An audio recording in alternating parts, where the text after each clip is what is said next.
Good evening, all of you from our into our Kyber Cave family. Hi, Duran Duran and Say Wong. Hello, all of you for tuning in. I hope you have had a good week or at the good beginning to a week. I forget sometimes that like Sunday is the beginning of a week.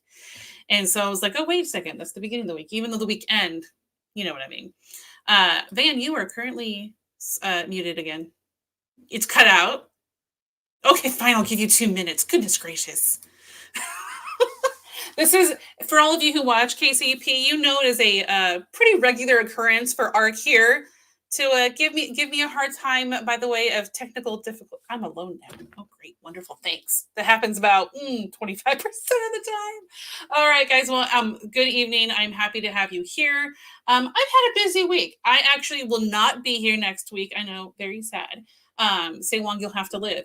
I will be leaving to Hawaii on Saturday morning and will be back for the following show, but I will not be there for next week. Oh my goodness. Okay, there we go. Let's see if that worked. He will appear at one point. Man, I did not mute him saying Wong Hi Mixed Oreo. I do not mute Van unless he really, really makes me angry.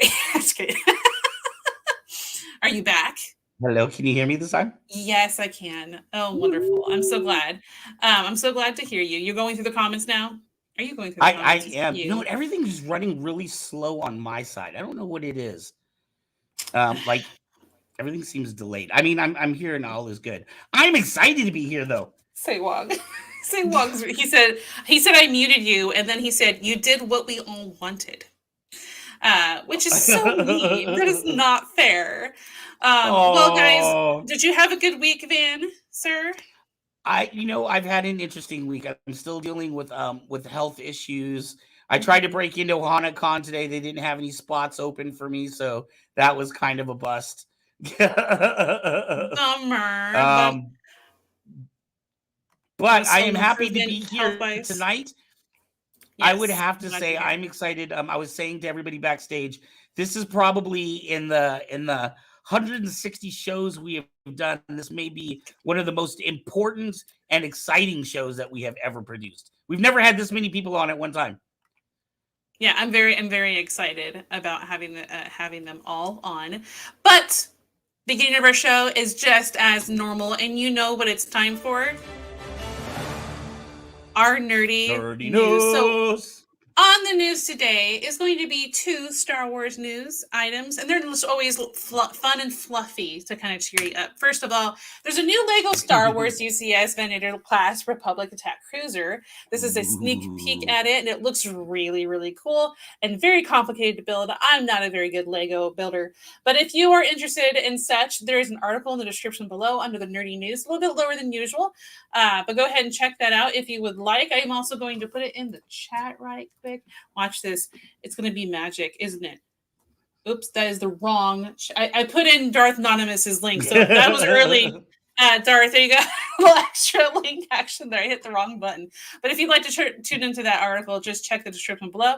Next on our news is that a new Star Wars Visions comic explores the Ronin's Sith origins.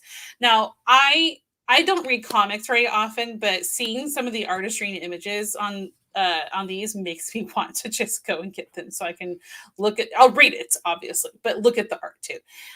If you'd like to know more about, we actually saw him first in the Volume One Star Wars Visions, and so if you guys are interested in that character and what's going on with Star Wars Visions, you can check out the article in the description below and find out more about it. There's a really good article in the they did an interview with the author as well, so that was really really cool. So that is your nerdy news And I for have a you. small piece. This is coming from kind of Kyber Cave, but a lot of people have been really into the Ahsoka series. One of the beloved characters is Balin Skull, and my parent company TXQ has let me know that it'll be 3 more weeks before you can order your Balin Skull saber from Kyber Cave. So if that is one that you covet, one that you must have, you can get a hold Yes. of us and we will have that for you. Before we go further, too, I also want to say, because this is such an important episode, because we want as many people to see it as we can. Remember, it is important to like this episode. Please like it so we can get into the algorithm. And if I can get 25 people to share this episode, and you know what, I'm going to take you on your Saber honest word. if you put in the comments that you shared it, if I can get 25 people to share this episode while we are live, then I will be giving away a saber tonight. But that's only if we can get 25 shares. So please share this episode. Let people know, because there are so many people that are interested in these organizations and they don't know where to start. So tonight is a great place for them to start. And even after the show is done too, please share, let all your friends know about it. It's the only way we can grow. In fact, I want to let you know, if we get 82 more subscribers, we will then be at 1,500 subscribers, and we are giving away a NeoPixel saber. Not sure which one right now. Maybe a Cal Kestis, not sure, but it will be a NeoPixel saber. And our NeoPixels are app controlled. It's so cool, so easy for everybody. So Kevin please says he share, shared. subscribe, and yes. Get us. And there are two ways you can actually share. You can actually share by copying the YouTube link itself and sharing it to your social media. Or you can go to our Facebook page, and I just made a post to our KCP Facebook. You can actually check there, and you can just share the link to a Facebook group or your own page and whatnot. So at the moment, we have one share by Kevin Hogan. So thank you very much, sir. He is actually our producer for Kevin's Comic-Con Adventures. So thank you very much for sharing. I'm keeping track of the shares, man. Thank you.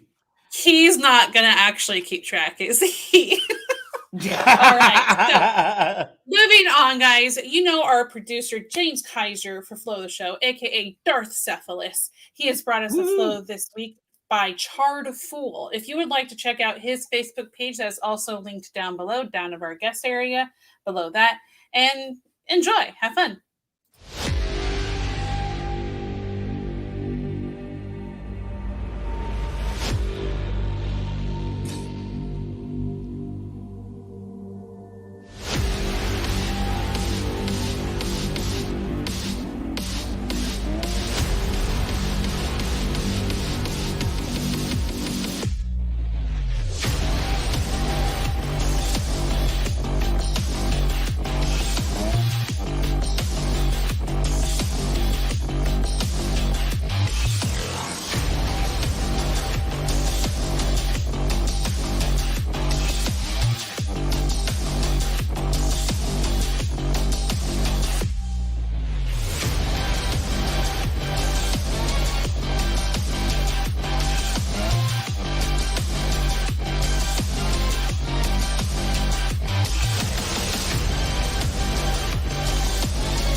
You know, I find it interesting that I edited that with the music and suddenly realized at the end he turned off the saber by twisting it. I'm not quite used to seeing the twist of the saber. Hi, Goose Goose. Hello, Shaolin Ice Boxer. How are you? Welcome in. Thank you, James for those Kaiser, just for the coming flow of the in, show. yes, for those just coming in, please like and share this. If I can get 25 shares, and then let us know you shared it, we will give away a Saber tonight.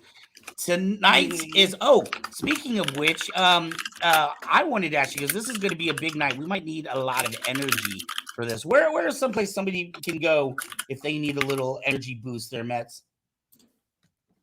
Oh, energy boost. I can tell you about Toby was energy up there with boost it. in a split second. I'm doing more than I usually do at this show. So where would you like your energy boost? Well, you know what? Whether you are waking up for the morning nerd out on Saturdays or staying up late gaming with us, stuck in your retro alcove for hours, or just tired from all your Saber fights, or our sponsor is Just for You. W has no calories, no sugar, no fillers, and no artificial flavors. Each serving has 150 milligrams of caffeine, which is like 2 cups of coffee. And because it has neurofactor, it delivers energy and focus with none of the jitters. So here is a pack of W here. You put it in water and you can get 10% off with a go to w.gg and use the code KCP2023. Get your 10% off. I've also got they got some fun shakers too. I've got one in like a lime, bright green, and black. So I thought that was pretty cool that they sent those as well. And I was like, ooh, so I could just make it on W and drink it here while doing my show. But it's kind of late for caffeine at the moment. So I'm definitely doing that on Sunday nights. But yes, that is our sponsor. And there are lots of ways. Very much.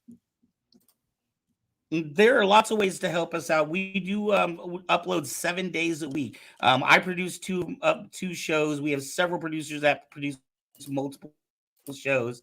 But whether it's going to kcp.com to get your exclusive Kyber Cave production merchandise, or going to Kyber Cave to get your combat saber and accessories, or helping us out on Patreon for as little as $1 a month, you can get prizes. There's prizes for every level of contribution.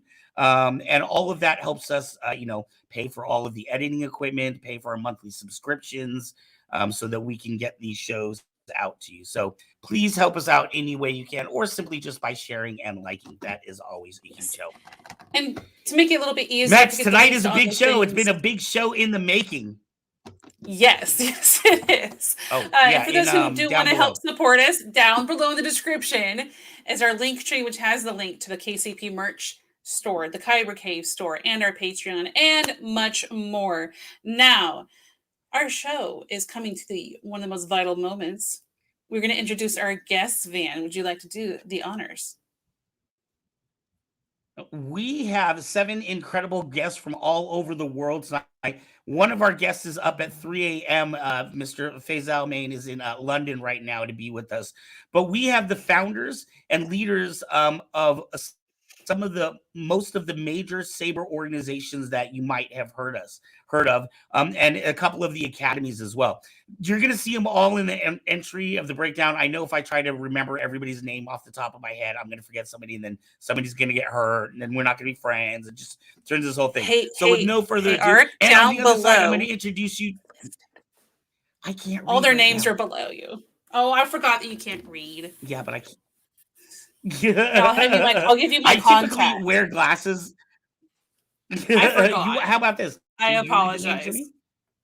Yeah, so we have. Okay, I'm gonna make it really. Yes, I will absolutely do that, guys. Our guests tonight are Alan Venable from Phoenix Saber. You got Kang Snow from Lightspeed Saber. Woo! You got Charlie Cummings from the Saber Legion. Darth Anonymous from Terralight Prime Armory. And Faisal Mian from Silver Sabers, Joey Lee Fleischer from Ludo Sport International, and Tony Negron from Saber Martial Arts. You got Iking Saber Academy. So that is all of our guests tonight, guys. We have such a packed show. It's exciting. Yes, I did not read that from memory. I read that from the description. I know everyone's name. Tonight's going to be a little bit longer. Yes. Right. It's just getting where they're from. Tonight's interview segment is going to be a little longer than normally. Typically, we do about a 40-minute segment. Tonight's going to be about an hour to an hour and 15, just so we can give all of our incredible guests a little bit of time to speak. So we're going to run a video. On the other side, we're going to bring up one of our other hosts that's going to help us out tonight. So with no further ado, roll that film.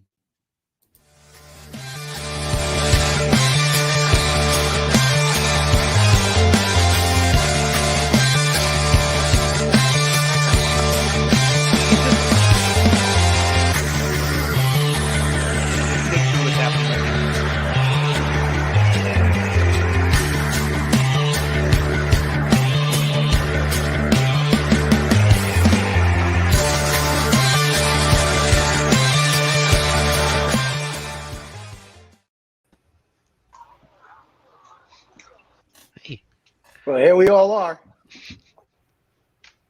Hello there. Yeah. Okay.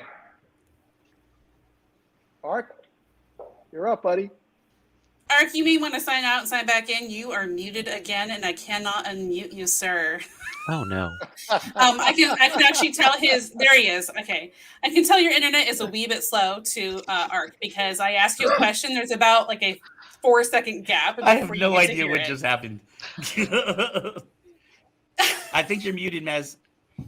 No. Can you guys hear me? Yes, We can hear you. No, that's you, Van. That's you. I didn't touch anything. I'm going to type to him in the private chat for a quick second, guys. Okay. We can hear you, but you cannot hear us. I'm not sure if he'll actually see. Wow, that was the fastest I've typed in a while. I don't know. I'm going to remove him for now, and he can see that message. All right. Okay. Check the private chat. Yeah. Okay, guys, thank you so much for coming in tonight. I really appreciate you all being able to be here. Let me add King now. The only reason I had King off for a moment was because he was in all black. I'm not sure if it's not coming up, though. His picture is not appearing, unfortunately. Can you hear me? I'm here, actually. We can hear you. I just cannot see you, but that's fine. Hearing you is more important. He's in the dark, room. You'll have to forgive me. I'm actually in the middle of class right now, so I did the best I could, but I'll break out when I'm able to. No worries. If you'd like, you can actually I can unmute you until you feel ready to speak and you appear on camera. Is that easier? Yeah, that'll be fine. Okay. All right. It says I have muted him, so we're okay. Thank you everyone for coming in tonight. I really appreciate you all being here. I've met the majority of you. I think Joey might have been. Have I met you, Joey? Not yet. Not yet. Well, it's very nice to be. I appreciate you being here. Ark has chimed back in, so let's pop him on and see if his issue has resolved for now. I'm gonna have to get over to his store and do some tech work. If whoever appears, I can tell his internet is a little slow because it's like when you watch newscasters and did you hear me, Tony? And it's like a 4-second gap before you hear them reply. It's like that. Ark, can you hear us? I can hear you. Yes. Okay. Well, I'm going to say goodbye now and let you take lead. Bye. Adios. Thank you, Mets. All right. I want to thank everybody for being on with us tonight. I assume the intro went okay. I didn't get to see it. It was a little messed up on my side. Tonight's a very big night. I'm very excited about tonight. I feel like tonight is a night that has been a long time in the making. Something that, different little groups have talked about, but it's the first time that we've had a chance to get everybody together. I want to introduce my co-host for this segment, and probably it's going to be the main host for this segment. You know him. You love him. He is the commander. Please give it up for Mr. Tony Negron from Aiken's Saber Academy. Well, hello, everybody. Hey, first of all, thanks for having me on with this amazing group. So Ark sent me a text. I had texted him about 4 days ago and said, do you need my help on writing questions? And look, and of course, he didn't get back to me until about a half hour ago. And so I had to sit at the laptop, and these guys had the story, but the audience doesn't. So this is new to them. So we're going to kind of co-host. I'm going to ask some questions that are relevant to the community. Ark, you have general questions, so I'm going to go ahead and bow down to you at this point. Well, what I would like to do is, first off, before we can get started, I kind of want to go around the circle and have each person do just a really quick minute or two introduction to themselves. For a lot of people that are tuning in tonight are the founders of many of the Saber organizations that you may know or maybe in your region, or if you're trying to find a Saber group to get into, tonight's going to be a really good show for you to find out more about it. So let's go back to that other screen, and we'll go in a circle there. Let's see. Where do you want to start? I'm going to take me off the main real quick, and then All right. I got to see who's in the corners. All right, let's start with Darth Anonymous there, and then we'll go clockwise, and we'll end up with I can't even see who's in the middle. I'm so sorry. I usually have glasses, but my kid got super glue on my lenses, so we'll go ahead and start up there in the top left right hand corner. Okay. What would you like me to say? Just a little bit about who you are and your organization. Well, I'm Darth Anonymous, Chad by other people's reckoning. I am the co-founder and director president of Terra Prime Light Armory, a TPLA. We started the state Saber combat thing in our neighborhood probably around around 2012, and started putting out videos on YouTube, which you can still access today. We still have our YouTube channel going and all that, and we've been working ever since to make this a legitimate sport where people from all different martial backgrounds and abilities and interests and all that kind of stuff can come and enjoy the joy of sword play. Really. Excellent. All right, next is that I'm seeing. Is it Alan down below? I can't see who's. Oh no, wait, it's Well, it's Ludo's. Joey below him. It's Joey below yeah. him. I'll help you out. I'll be your CNI dog. How about that? Thank you. Joey, you're up. All right, thanks, Tony. So hi, I'm Joey. I'm from Ludosport USA. As far as that goes, I joined about 6 years ago now, just over a month for that. It actually started over in Italy when 3 drunk guys were like, "Hey, we should make a sport about lightsabers and make it really realistic." And so they actually went, "Oh, hi, John," and they went and basically hired all of these fantastic trainers to teach them longsword, katana, eskrima, and a whole bunch of other martial arts that I can't remember off the top of my head at the moment, to try and make the lightsaber forms from the movies more grounded in reality. So we have made a fictional weapon a functional like martial arts system, and we just try and be kids again and play all the time. Nice. All right, nice. Kang? Caught him by surprise. You're up. You just need to introduce yourself. Oh, I think she. That's Yeah, she muted you, right? Good. All right, Charlie, go ahead, Charlie. Oh no, Kang's not muted. He's good. Okay. Hey everyone, this is Kang Snow. I'm from Lightspeed Saber League. We like to call ourselves the world's fastest light-based fencing. We have about 10 teams in the U.S., give or take, and we're just trying to get out there and have some fun and do it real fast. That's it. Okay, Charlie. Sure, I'm Charlie Cummings. I'm the president and owner of the Saber Legion. We are basically the LED heavy armored combat league, right? We're currently in about 42 states and in 12 different countries. We're really basically an organization and kind of a rule set, right? So one of the things that you'll be talking about will be a real common theme, with all of us, is the playing aspect and kind of what we're bringing to the table. So I'm just excited to be here. So thanks for the opportunity. All right, Thank Faisal. you. Hi everyone, my name's Faisal. My friends call me Fash. I founded the Silver Sabers Combat Academy in 2015, and we teach lightsaber combat to anyone mental enough to walk in the door. We have developed our own rule set, which is very similar to some of the systems that we have represented here this evening. The main focus of that rule set in particular is producing fighters who can do spontaneous fight performances. So the entire idea is to try and keep a strong theatrical link whilst we still enjoy it as a sport competitively. And yeah, no, it's great. I'm really glad to see some friendly faces here tonight. All right, Alan. Hello, my name is Alan Venable. I am the president and one of the founders of the Saber Martial Arts Foundation. Basically, we are a group of martial arts schools in all the way through the country and some other countries as well. But we are based on competition, creativity, and camaraderie amongst the groups. We're focused on safety, fun, and martial spirit in our competitions. We've recently also put Saber Flow competitions together as well.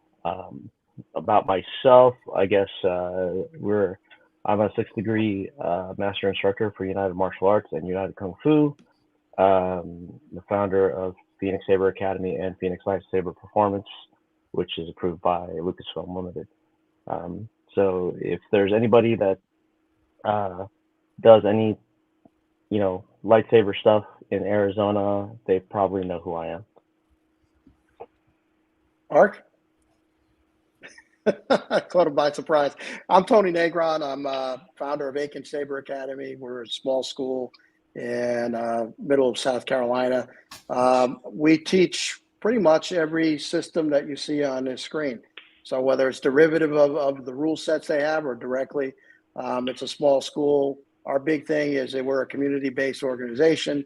We're actually a recreational program for the city, and we're also approved by Lucasfilms as a fan club. Excellent, excellent. So for those in the audience, you can see we have quite a variety of different leaders here. Some of you in the comments, I can see already know of who these people are. So thank you for coming in and supporting. Where should we get this started, Tony? Well, let's start with a big general question, which is probably the most interesting question is, what do you guys think that the state of the LED sports is currently? So we came out of COVID. COVID probably stopped most of us in our tracks, and now we are at a stage. Do you think we're progressing? Do you think we're growing? Do you think that we're making any kind of dent in public opinion? So let's start with Faisal, because Faisal's in England. He's going to have a different perception, I think, from there. But he's also watching what we're doing here. Yeah, I watch closely. As you guys, you go through the moves, and I like to see that everybody's still working hard to develop their rule sets and make them simpler. Is what I'm seeing everybody doing is making these comprehensive sets of competition rules that are really easy to understand for everybody, and that's really, I guess, what the most important thing is.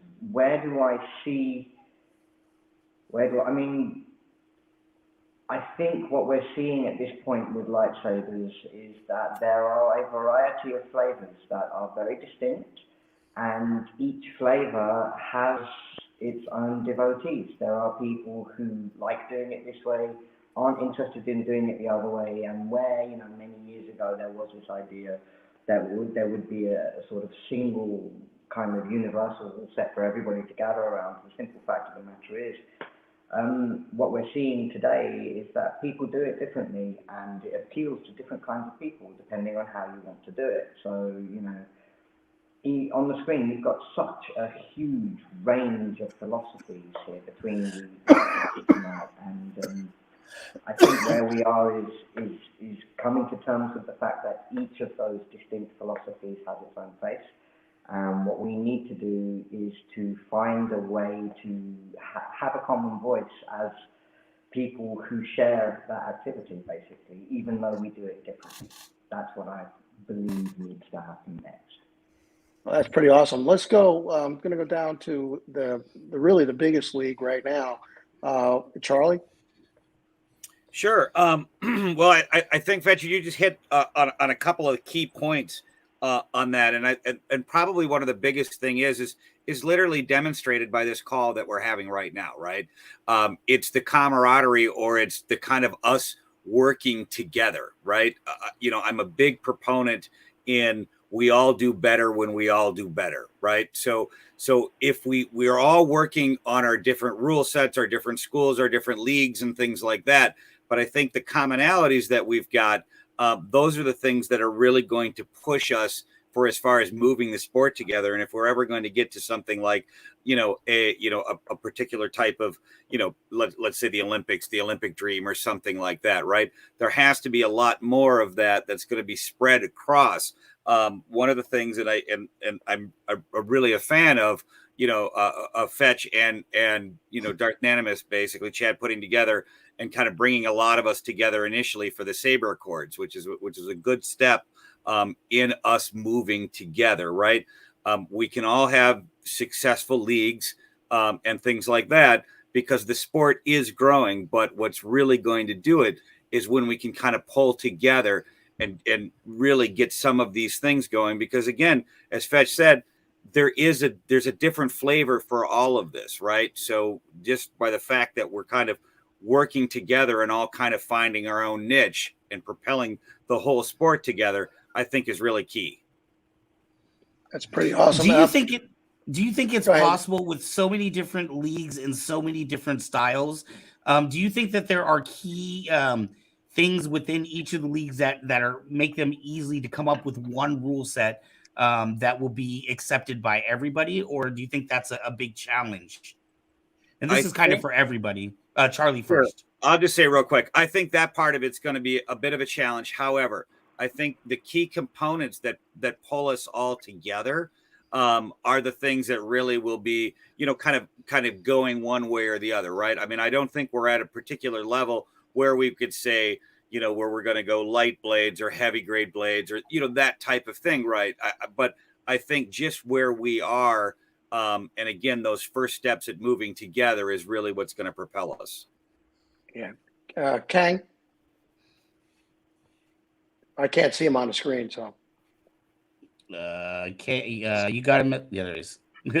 Okay, so the question was the state of basically Saber combat right now. What do you think it is? And then it came up about everyone working together, because it seems to me we're doing the same thing. Then came up, the second question was, do you think there'll ever be a common rule set that all the leagues will adopt? Personally, I mean, a lot of great things have already been said, but it seems to me that there's still a lot of variety out there. There's just as much variety now as there was in 2015 when everything blew up. Various organizations and systems have, they've come up and they've disappeared, and many have risen up since then. So it's been very interesting to see what survived and what hasn't. Whether that will all whittle down into a single thing, I don't know. I don't particularly see this stuff all merging together because I don't see this as a single sport. So so that in that sense, it doesn't quite gel for me. But I think at the very minimum, things will probably whittle down to at least several different sports, and maybe it'll end up being something kind of like Olympic fencing, where there's a variety of weapons, but they have various commonalities and they operate within a system. But ultimately, epeists hate sabreurs and foilists hate sabreurs. Everyone hates sabreurs essentially, but they're all just different weapons in the same system. So I feel like it's probably heading in a direction something like that. Yeah. Joey, what's your view of the world? I don't know you as well as I know the other fellas, so I'd be interested to hear that. You're looking at it from a Ludo sport perspective. Yeah. So I think that it's just a little bit different because I kind of agree with everybody so far. But for my take, I think instead of everything falling under the one rule system, actually, no, I'm sorry. I'm skipping ahead again. So the first question is the state of the world. I think that everyone is a lot more likely to work together now after the pandemic, because right before the pandemic, everyone was doing really well in their own individual ways of the sports. And then everything shut down for a very long time. And now everyone is trying to find a way that even if it does shut down, we can always support each other and still have a version of this.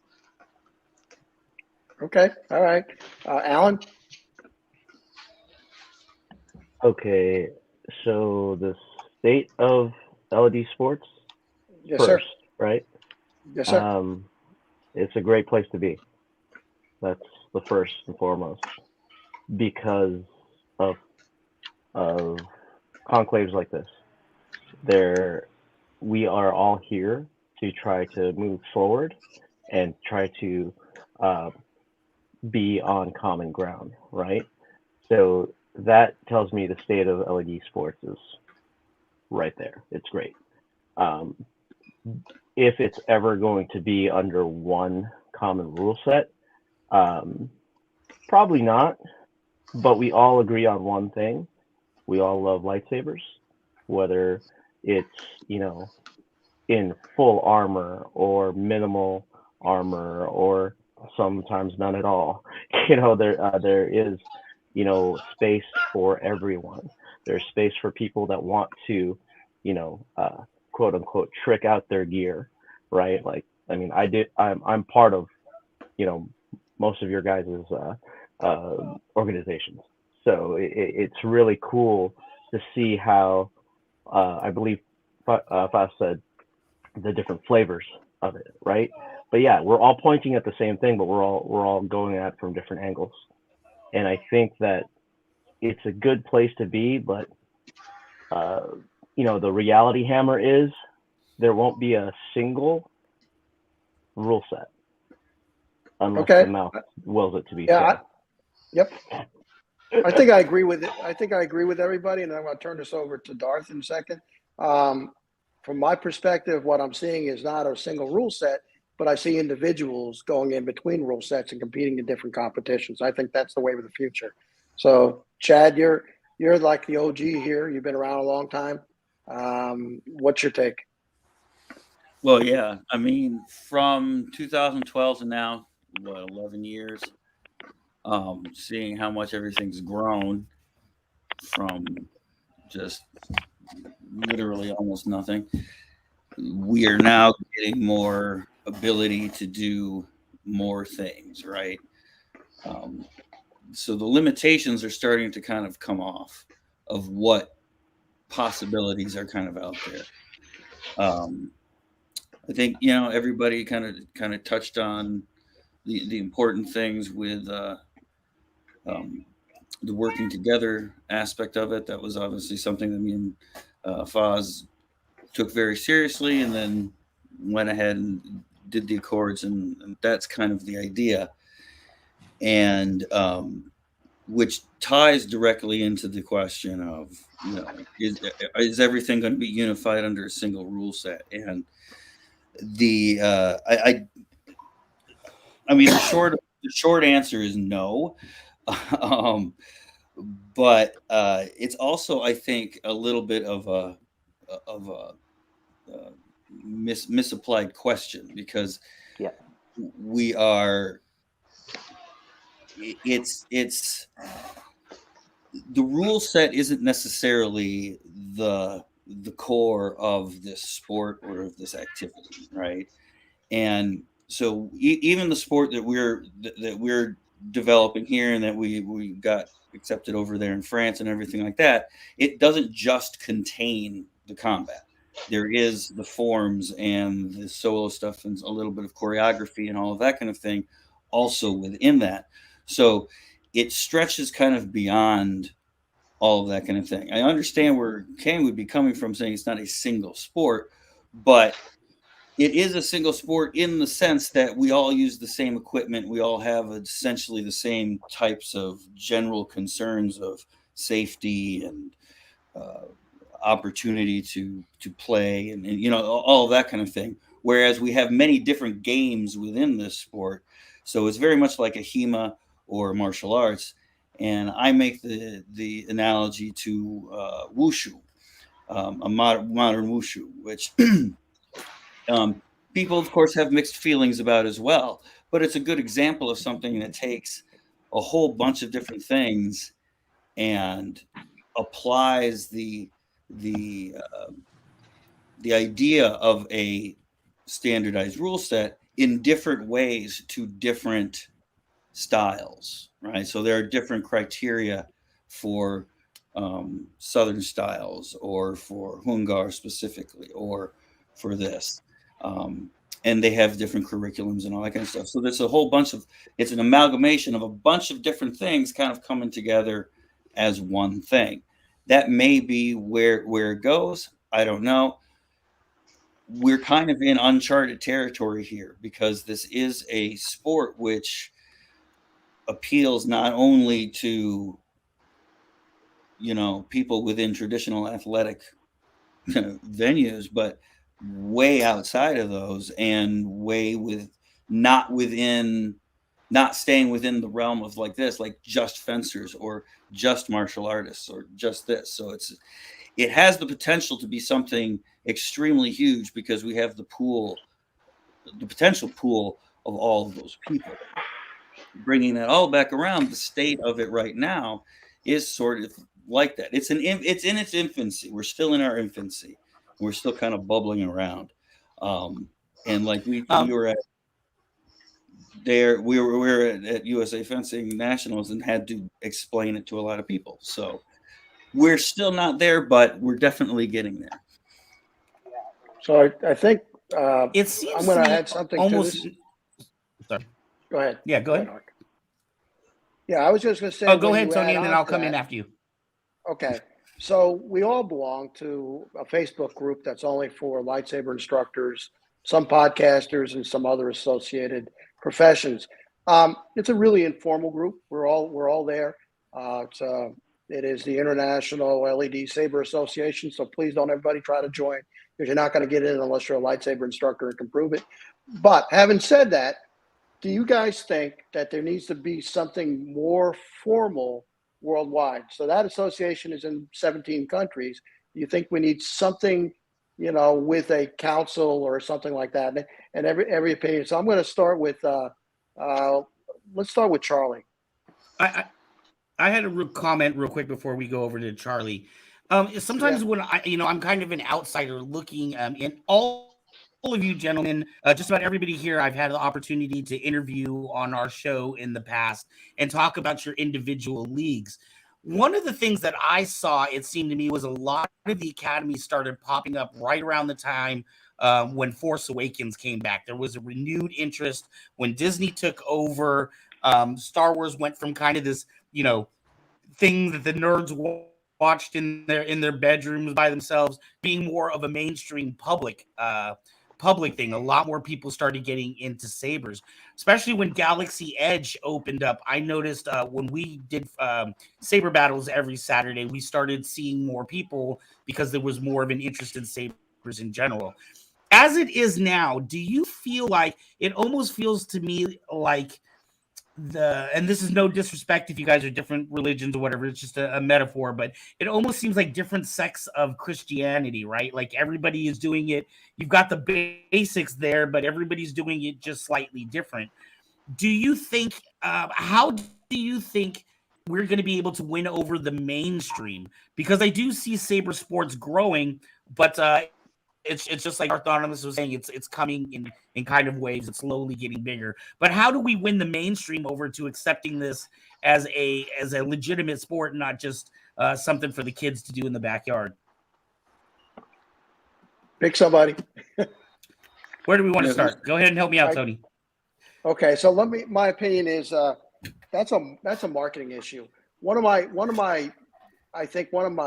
things that I've been trying to do with the Facebook group is to get us all together so that we can market together. So there's us, and we are what I call sport combat. And then there's the other groups that are in that international group and that are sport performance, and those guys are out there all the time, and they do a lot of good for us by putting on the exhibitions and going to the fairs and everything else. But one of the other things we're lacking is our gear comes from every other sport except we don't have our own gear. So I think we need to rectify it. So the public needs to look at us, and I need to see, they can see different flavors of sport combat or sport performance, but they need to see the professionalism as well. So I'm working with a lot of you to develop, a common set of gear that you can go ahead and have your own organizations pick up. And you don't have to take it, but it's my opinion, until we all kind of look like we're doing a sport, people aren't going to have the respect that we probably deserve.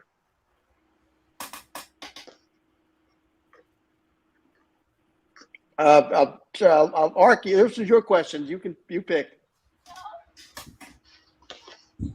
Oh, he's dead again. All right, Alan, you take this one. Sure. So for the sport aspect, I have had a couple of different friends that are in other sports, some of which are actually in the Olympics. And the thing about that is, as a Olympic athlete for Team USA, you know, it is a great honor to do that, but a lot of times you got to do it yourself. That means that you have to actually get your flights by yourself. You got to get your gear by yourself. You got to get, you know, to every place by yourself and be responsible for yourself. And at this point, and again, this is just my opinion, a for a lot of people, this is not their life. This is their hobby. This is the second or third thing on the list of things that are important. So when we talk about sports, you know, and putting this maybe into the Olympics or the World Games or anything like that, what has to happen is it has to be in front of people. It has to be fun for not only the athlete but also the spectators, so that the athlete can hopefully get paid or in more than just, you know, applause. There are some of us out there that do want to just go do it, and we finance ourselves to do it, and go to different states and different places to compete and do that. However, I don't think everybody can make it to every single event and do that. I think the closest we have is to actually get more eyes on it, is to do national events, much like Charlie has with the Combat Con experience, the Anonymous has with you know, the U.S. Open, fencing Open. It's stuff like that. Getting on ESPN2, getting on, you know, all these things, getting it in front of people is what will evolve the sport into an actual sport, and not just, you know, oh yeah, those are the guys that hang out at the park swinging lightsabers. I'm not really sure what they're about. So a lot of this is going to be more about not just educating but entertaining the spectators, so more people are going to get into it, and about getting this as a sport is concerned, getting it in front of people. Like, I don't know how many people you guys talk to on a daily basis about lightsabers, but most of the people I talk about lightsabers already know that I do lightsabers. You know, so to introduce people to them, to go to the different fairs and have a booth, to go to different conventions and have a booth, to go to different martial arts tournaments and actually speak to people about them. Like, I met Anonymous here in Phoenix at the U.S. Fencing Open, you know, and they were there every single day at the convention center introducing people to the light fencing. And I was like, that's the next step. We all have to get out of our armchairs and actually go do that. We actually have to put this in front of people, and then they can find whatever flavor or style that they like, and then go to that. You know, some people want to do, you know, fully armored. Let's go do it. You know, oh sweet, I want to look like Balin's skull and have my armor look like that. But some people are like, no, I just want to be free flowing and moving, and I want to, you know, just wear a normal gi top and, you know, do some flips and stuff. Great. There's space for everyone to be able to do that. And for some people, they don't even want to hit each other. They just want to swing their saber. They want to just do a saber flow or anything like that. They want the skill, but not the competition of combat. They want the feeling of being an athlete in that sense. So in like Olympic karate, there is the kata division, right, where they just do their form in the air, you know, and they are set to a bunch of judges and doing that. That's how I kind of see saber flow going into, if we're talking about a sport. If we're looking at, you know, combat, I see more stuff like fencing, or even like the taekwondo stuff, where there's a specific stage for it. And it's more of that. It might not be, you know, one thing, one sport, but it's all under one banner. Okay. Excellent. Faisal. Yes, Faisal's been out in the public. We see him all the time on YouTube. I do my best. I get bored easily, and I found out a lot of other people get bored quite easily too. So, yeah, I think how to win over the mainstream. I think the first, as Brother Alan was just saying, the multifaceted approach, this idea that people aren't going to be funneled into a single way of doing it, is pretty important, I believe. I think we have to make ourselves a comfortable space for as many people as possible. We don't want to gatekeep the community by insisting that you have to be prepared to be hit by a heavy grade blade by someone who weighs 200 pounds, you know. We need to have that variety. We want the people who are only interested in choreography should be comfortable sitting next to the people who are into the combat sport. We need to have people who are flow artists, and, you know, people who are into forms and kata.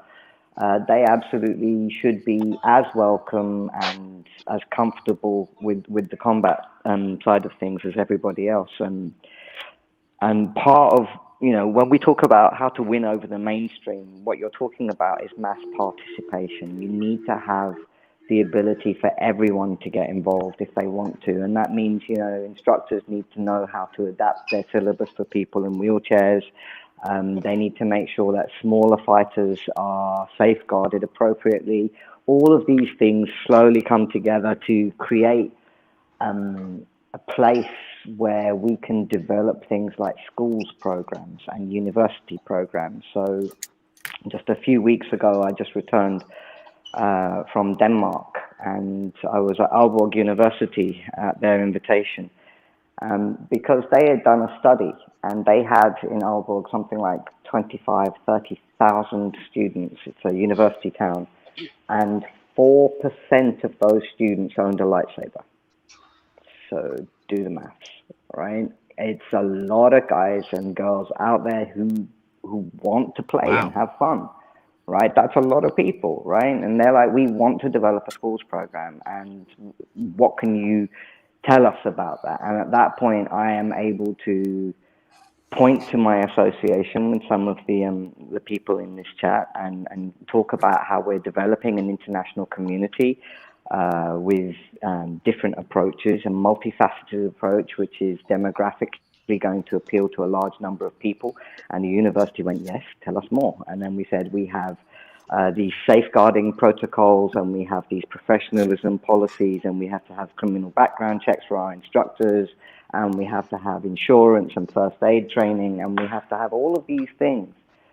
And then we have a schools program. We have a carefully written out syllabus that means 10 years from now, there will be people practicing LED Saber, and they would have started at the age of 8 or 9 years old, and they're now 18, 19 years old, and their primary activity has been lightsaber, and they will look incredible. We've already seen glimpses of that, where successful schools, children's classes have started to put out people who can perform incredibly well, and that is going to start looking good enough for events to start getting sponsorship. And at that point, you can expect us to start being able to sort of get involved in sort of TV scheduling and have, you know, I spoke to one of the directors I was working with, actually contacted the guy who was responsible for some of the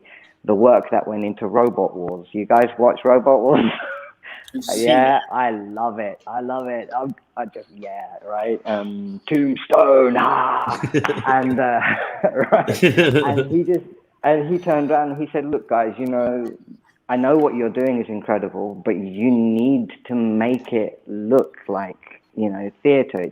I don't want to see a sports hall. I want to see like a stage where these people are fighting, and I want the fighters to have personalities like WWE or something like that." And I'm like, well, I guess if we dress up in Jedi robes anyway, I mean, it wouldn't be hard for us to sort of just dress up a little bit further and actually just, you know, put on some attitude so that the cameras can enjoy like that's kind of the direction that I think if you want to have mass participation, you need to make it short and sweet. So like we've been working on the rules constantly evolve, but the direction that the rules are evolving in over here in our camp in the UK is about making the tournament shorter, right? So it's not a 2-day event with 100 fighters. It's like a 4-hour event, a 3-hour event that people can turn up to with their families. They can start at the beginning, watch the whole thing through to the finals, finish their popcorn and go home, and bam, short and sweet and fun. That's what I would like to see. And I think, however, whether we allow the thrust or not, whether it's heavy grade or not, whether it's full contact or semi-contact or whatever, doesn't really matter. That idea that what we're doing is we're gladiators and we're entertaining the emperor, otherwise he orders us to be, right, change the channel. He orders us to change the channel, right? Exactly. So that leads into, if we're going to do something like that, we should be working with organizations like USA Fencing. So I want to turn this over to Darth for a second. And Darth, can you give us a little report of what happened with USA Fencing and where do you think it's going to go from there? And then I have a follow-up question for everybody else. Yeah, well, like I said, we were at Nationals in Phoenix. We were invited by USA Fencing. And we basically just set up on the floor and had a little arena set up. And I took a group of fighters down there and we just put on some demonstration fights and all of that kind of stuff in front of people as they were walking between matches and all of that kind of thing, just to kind of drum up interest and show this. And yeah, we got a lot of interest. There was, of course, a lot of naysaying, especially in the first couple of days. But as we were there more, people kind of warmed up to it. And I think what's a good message for all of us here to hear is that there are a lot of people who are, higher up and, in more influential places in these organizations and stuff like that, that are taking a serious interest in lightsaber and what we're all doing. So it is working. I think that everybody here is kind of hit on a lot of it. Obviously, Alan, getting it in front of people is really the idea, but that's kind of a chicken and the egg kind of thing too, because all of that comes there. So keeping this stuff spectator friendly, of course, and of course athlete friendly, so that a lot of people can be involved. And the leagues like Lightspeed and Saber Legion and all of that, are ushering a lot of people into the sport as participants. So that right there is setting up another little thing there. So we've got these two groups of the mainstream sports people, which we have to work on there, but we've got a lot of people who don't do anything that are kind of coming in here. And that alone is very attractive to a lot of the other athletics and a lot of the other sports and organizations. FFE, USA Fencing are all in those kinds of modes of having initiatives to get youth and new people into different things. So I think we're on the right track, really. So then as a follow-up to that, and this is going to be for the two leagues and Ludo Sport. So how do you feel about if I'm going to say French FFE or ASL FFE got selected as the United States version of light fencing? How does that affect you? Does it impact you? Does it matter? So let's start with Joey. So for me, I'd be a little sad just because I don't find their style as fun as the style that I practice. But overall, I don't think it would affect me too terribly. I also practice HEMA and fencing outside of Ludo Sport because swords are really fun. Hitting someone with a stick and everyone being okay at the end is always really fun. And you can only hit someone with a stick so many ways. So I like to learn as many ways as I can. But if Ludosport isn't the primary in the US, that's fine because I'm still going to enjoy Ludosport and I might also enjoy the other system. But Ludosport is going to be my favorite at the end of the day. Could I interject something here real quick here? I do want to say something here, though.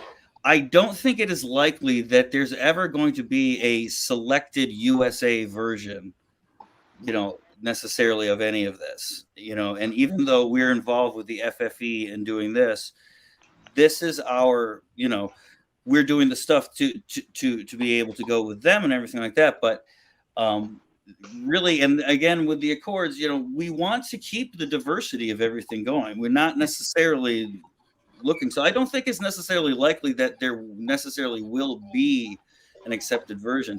It happened in France because of the way things kind of are there, and they're not that way over here. So I just wanted to put that in there. Just so. Yeah. I mean, I don't have a problem with it personally.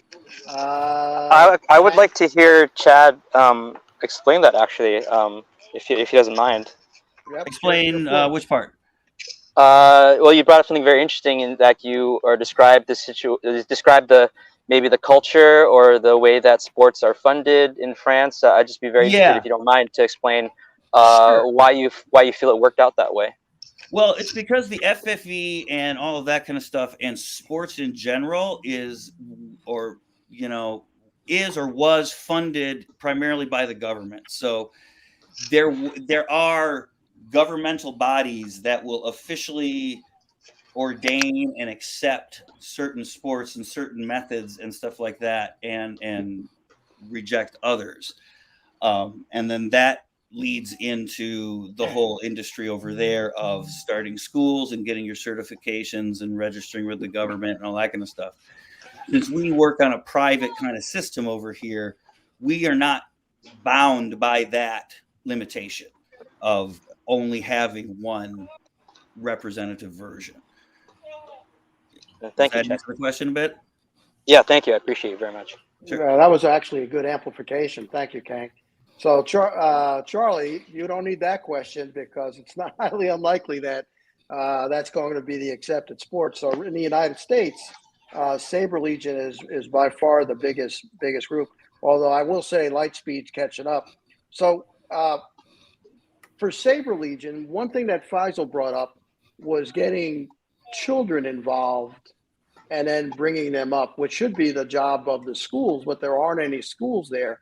So what's your opinion of, I don't know, somehow working more children into your charters, since your charters are more countrywide than most people here in this rooms right now?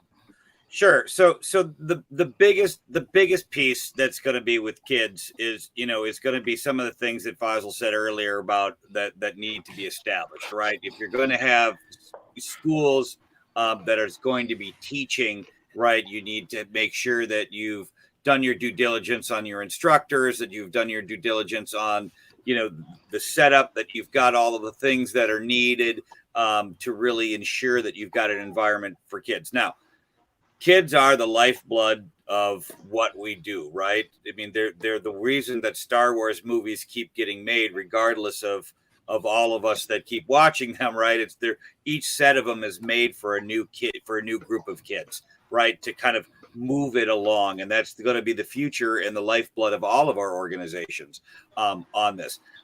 One of the things that goes with, and by the way, it's even great what you mentioned about the Saber Legion being big, but Lightspeed, catching up and things like that.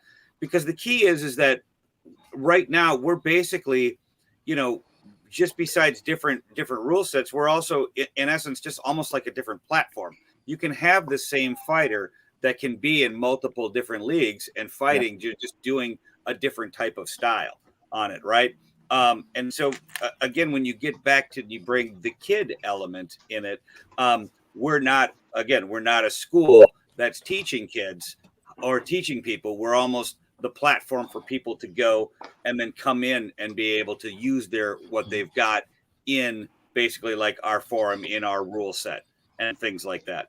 I do feel that we are going to be skewing once we start getting more people and we find the demand is out there. We can start doing younger and younger divisions for it. And I do feel like that's something that's been something I've wanted to do for years. We're just not quite there yet. Tony, we got a question here from I Goose saw Goose. that. Yeah, I saw that. Go ahead. Do you want to go ahead and read that? I'm sorry, I'm blind. Oh, okay. Let's go. Let's do this for Joey and Kang. So Goose Goose says, why not one event with numerous styles and groups? Doesn't need to be a one rule set, just to be a massive Saber event. What do you think about that? So I honestly have been petitioning for something like that for a long time in my sport.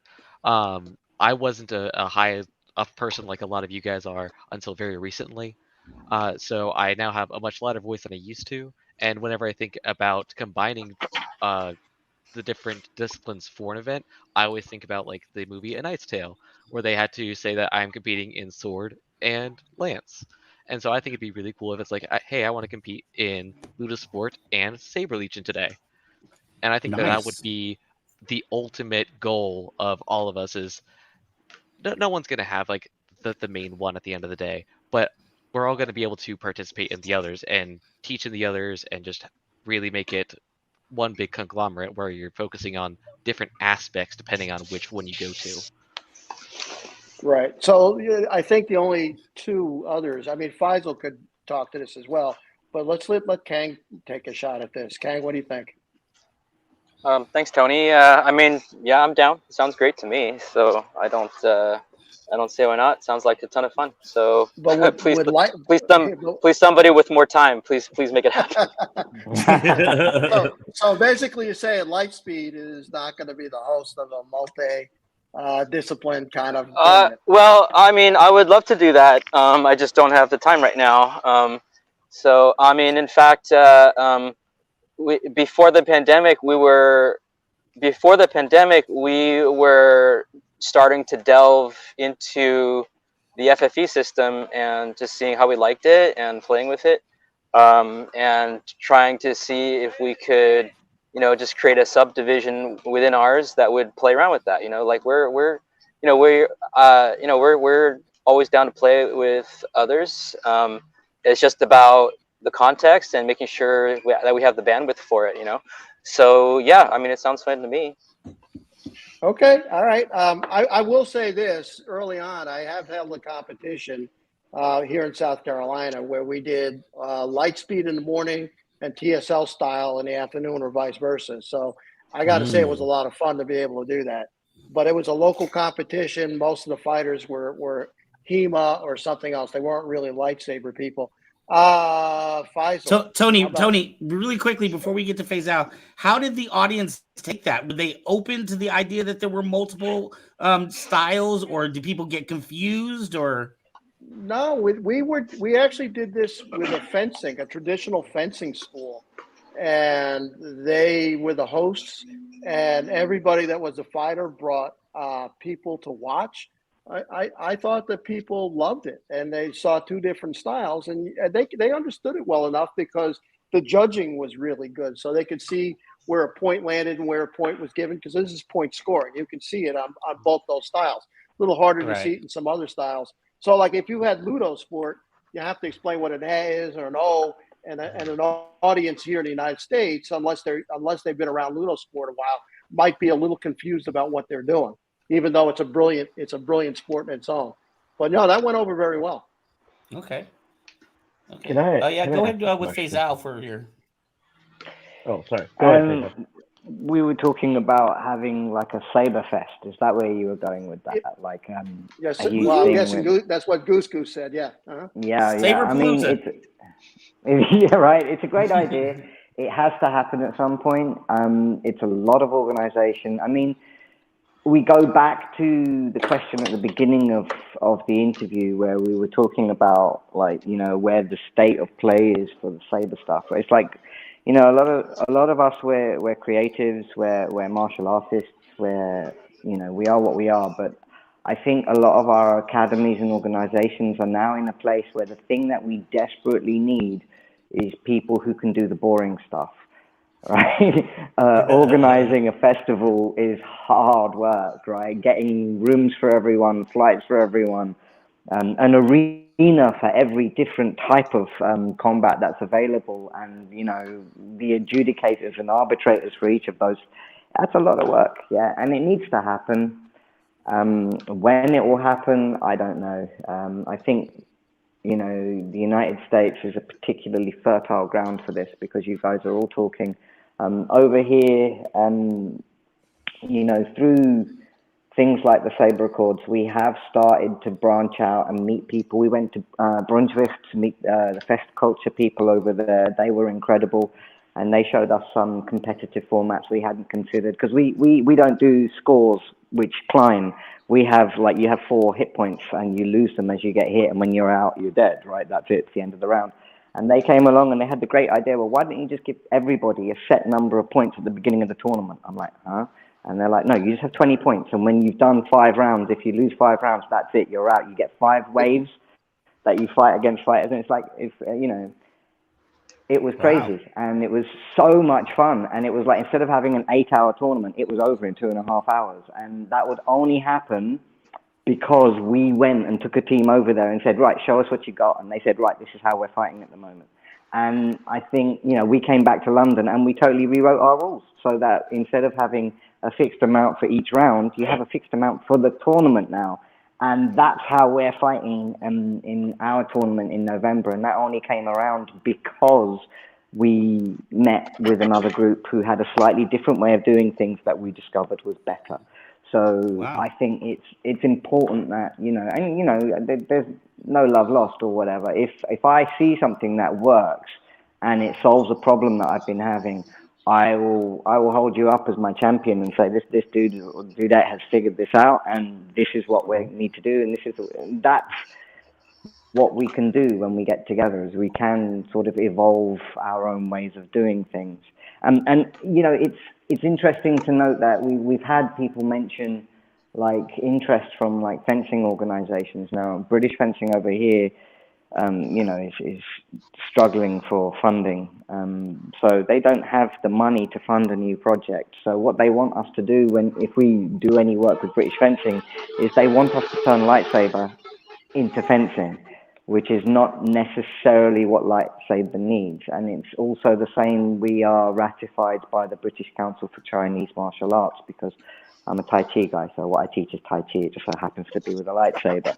And you talk to them, and they're quite adamant that if we at any point look like we're not doing Chinese martial arts, then they're going to be very upset with us. And again, it's only if we can all get together and have events like this that we are in the position where, combined between all of us, we will have a sufficient number of participants to actually form our own NGO. And that is where we are then able to approach the equipment manufacturers that Tony was talking about and give them specific instructions. This is armor that is for a format that includes thrusts and heavy grades. This is armor for medium grade semi-contact tournaments. And then we've got, like, these are the sizes that we need, how much to make 100 units or 1,000 units. And all of that comes from us getting together, sitting down, breaking bread. That's a fact. I got to turn this over to Alan, because Alan's group under Saber Martial Arts Foundation just did an interesting competition on the West Coast. And coming up in October, they've got another interesting competition under another school. So this is again answering that question about doing something that is outside your discipline and more having different disciplines in one competition. Absolutely. First off, great ideas, excellent detail. And the reason we're here is because we do want this to happen. And when I read Goose's question on the screen, I have good news for you. The Saber Martial Arts Foundation is doing basically a Saber Open. And it is on May 27th, Memorial Day weekend on 2024. So it's that weekend of Memorial Day. I have a venue. It's in a hotel. It's with a con, and I was going to see if anybody would want to show up to it to make this happen. The way I saw it was kind of like a festival, Saberpalooza, Sabermania, the WrestleMania of LED sports, Saber, whatever. But I think it is enough time to plan for it and be there, that we can actually do that. We have a huge space. It's a huge courtyard in the hotel that they give us, and all they want is to have people, from the con be able to go and spectate, the people to actually show up and do the things. And it's a gaming convention too, so like if you're into the stuff that we're into, we're probably also gamers. So there's plenty of stuff there, and it's in LA, right across the street from the airport, so it's not that far at all. Wow. So I wanted to invite everybody here, and everybody watching, and everybody listening. Memorial Day weekend 2024, Saber Martial Arts is going to try to make this happen. No pressure for being there at all, but I would love to have representation from all of your organizations there. That's right in Lightspeed's neck of the woods too. That's, Wait. Did you? I hope I didn't. I'm trying to make sure I'm hearing you right. So did you? Are you making the Saber Olympics? Is that what it is? No, it's I'm not on the Olympic committee. There's not a thing, but no. But But you can make it yourself. Is that what you're doing? I'm not clear.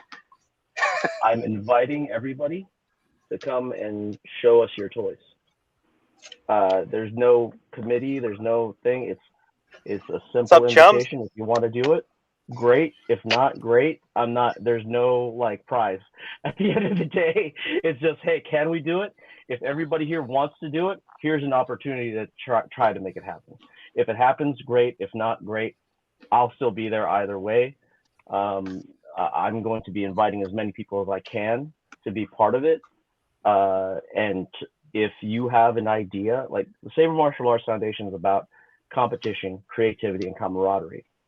If we're all in the same room or the same courtyard in this sense, and we're there for multiple days, it'd be so awesome for me as a fighter or even as an organizer, just to be like, hey, can I play in the style that you've done? Because I only have what I've seen on the internet. Can I share that with you? Can you share that with me? Can I share with you my crazy rule sets? Great. That would be so awesome. And I feel like it's a good way to do it, especially since I already have the venue. And it's so far away that you can plan for it. You can get a team ready for it. You can do whatever you want. Just let me know so that I can give you the space, and we can actually make it happen. Make this thing that we've been seeing as a pie in the sky a little bit closer to reality. Roni has a question for Joey, really quick. Do you see it down there, Tony? I do. I went away. Oh, hi, Ronnie. Yeah. So basically, he asked you if is that the Nationals weekend for you for Ludo Sport? I believe that might be our Nationals weekend. I have to double check. The calendar gets full very fast. Oh yeah. I think this coming year for Nationals, we're doing it either Labor Day or let's see, when is it? This is Memorial Day, is not what I'm talking about. In May. I think we're doing it Labor Day. I'm not sure though. I have to double September. check. That's a great question, Ronnie. Oh yeah. If you can make it, please represent. If I can make it, I'd love to. Yeah. Awesome. Yeah. I can envision like a conference where like maybe during the daytime, you know how like when you go to a Comic-Con they have different panels. Each of the different represent each of the different groups having a panel, and then also having a booth out on the floor where people can come and ask follow-up questions, and then demonstrations or actual competitions at nighttime or evening time. Absolutely. That's exactly what I'm talking about, man. That's the attitude. Just like anything we can bring to the table, right? Because like Faisal said, there might be something that answers a question that I didn't even know I had. That you might have a solution to a problem that I was like, oh, I've been racking my brain. Right. It'd be awesome. No, that's a great idea. how likely, Charlie, and well, I want to address some of the bigger groups, Charlie and Kang. How likely is it that you guys could get? I know you have different groups around the country. How likely would it be that you could get a group or two to go out there and represent you guys out in LA? Well, I think we're both all Charlie over everything, right? That's the thing, and I think the key piece is, and by the way, I'm also a big proponent of something like this too. But the biggest piece is, especially if we're going to be in a particular area, we have a lot of fighters that do both, right? And so the idea is that if are they going to be fighting Lightspeed or are they going to be fighting TSL, right?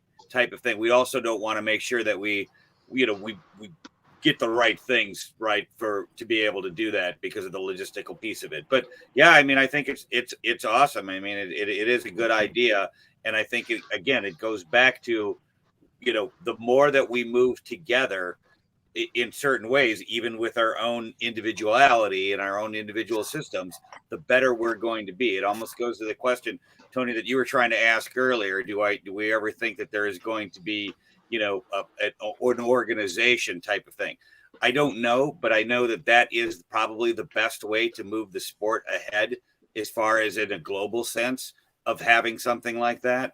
So this is just kind of another offset of how that types of things can come about or can start moving forward. Well, I totally agree. I mean, I think that the sport as a whole, knowing everybody internationally, it would be nice that if we had something with rules and the rest. But that's just my personal opinion. But I like the diversity. I'm just going to move on. Ark, is that okay? You have another question? Yeah. Okay. No, go ahead. For people that are out there, you might be considering starting a school, or you might consider starting a group or an organization. So my question is this: it's all about money, and so for each organization here, how do you fund your organizations? Do you do it for me? I just run off some fees off the recreation center I'm in there, and that's it. That's the only money I have. Other than that, every now and then I do a fundraiser for a specific thing, but that's about it. Let's start with TPLA, because TPLA to me is sort of an unknown kind of an organization. It's an online organization, but then it's got schools in it, and I've never been sure how they've been able to function, and I've always been curious about it. Garth? About money. About how we fund the stuff, right? So somebody on the outside looking at the rest of us go, well, if they can do it, maybe I can do it. And they need to kind of have a sense of what it would cost to fund the different kind of organizations that are represented here. Well, I mean, it's definitely getting expensive now that things are getting bigger, right? We started this as a little backyard little thing to help boost up a sword class and all this other stuff. It's kind of gone on beyond that. But yeah, so the way we used to do it is we were all funded through our YouTube videos. All of that has gone to hell, as probably people know. They do YouTube at all. So like that's no longer a thing. So we're going to be looking into doing some grants and getting some backers and some funding in that way. We're also doing certifications to get people ready for the sport, to do both as combatants and coaches. We'll be doing referees soon in the future, but that's still kind of in there. But so hopefully we'll be generating a little bit of revenue that way. But honestly, I did what they all tell everybody not to do, which is never use your own money, right? And so it's been a labor of love, that's for sure, because I certainly haven't taken anything home in the financial sense. Left a lot of it on the field. So we'll go there. So if you are thinking of doing this and you don't have that kind of thing, if you're coming from nothing, understand that you'll go a certain way and then it will start to get expensive, right? Then you need to get class equipment, and you need to get insurance, and you need to get this, and you need to get that, and yeah. So Feel free, Chad. yeah, so it gets it starts to add up, right? You know. And Tony, there is a question from Legit Jeff that I feel kind of goes hand in hand with what you're talking about now. So if we could have the different instructors speak sure. on that in addition. Let's go with Joey and Ludo Sport, because Ludo Sport has a really good system for actually charging for their schools, and really none of the schools here in the United States. The only other person that I know is Silver Sabers has something similar where they do a pretty good job with their schools to fund them. Joey? Yeah, so as far as it goes here in the US, it's pretty standard for most places. The prices are going to vary a little bit based off of cost of living of the area. So I think that the San Diego ones are a little bit more expensive than the ones here in Virginia Beach, just because it's a bit more expensive to live over there. So for us, it's about $100 a month. That's going to get you $25 per class. The class is about 2 hours. And then on top of that, we also host workshops about once a month. We have Porkside, which is when the entire academy and school try and go out to dinner, try to make sure we bond outside of the time. That's not included in the price, but still. And we also do private lessons and catch-up lessons. And if you really want to get through this specific form where it's like focused, where it's like more like a rapier kind of fighting, we can focus on that one and get you pre-coursed to be an instructor for yourself. It's honestly very easy, because at the end of the day, we're still trying to teach you discipline, teach you safety. And then if you want to go into instructing, we teach you more of the theory, the concepts, the things that are more applicable to just outside of the sport, where you can take the same concepts and be really good in, say, like boxing or wrestling. So it's very easy to just think, okay, well, how much do I need to keep the lights on and the AC running? And usually that's about $100 a student per month. Wow. Okay, and so then you're a franchise, Joey.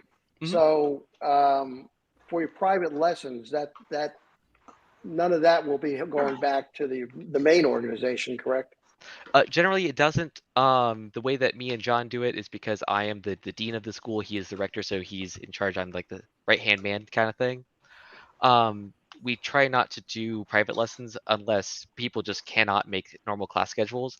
One, because it makes scheduling so much easier, and we don't have to worry about splitting the bills or anything like that. And two, like it's a lot easier to learn in a normal class setting than like a one-on-one in a lot of scenarios. Okay, all right. Let's go with let's go back to Alan, because Alan's got Phoenix Sabers and he's got Smith. So how do you fund, let's say, Phoenix Sabers, which is a school And like hey, mine? Tony, sorry, Alan, don't mean to cut you off. Just to let you know, Tony, we got about 15-20 minutes more on this segment. Okay. Sure. Give us a head up when we're about 5 minutes out, or ask questions and break in and change the direction, Art. Most definitely. You're doing a great job, Tony. Thank you so much. Sorry, Alan. Charging people. Let me address Legit Jedi here. How do you get to the point of charging people money for your time? When your time costs you money, that's when you get to that point. Like if you're driving to the facility that you're training and it's costing you money, you have to start charging people money for your time. The weird thing to be an instructor in, I agree, but look at the awesome people that are on this call. Look at the people that are in the chat. We're all into it. How much do you pay for passion? What's the street price for passion? It's up to you. Okay. To address Tony's question on how much Phoenix Saber does, $20 a class.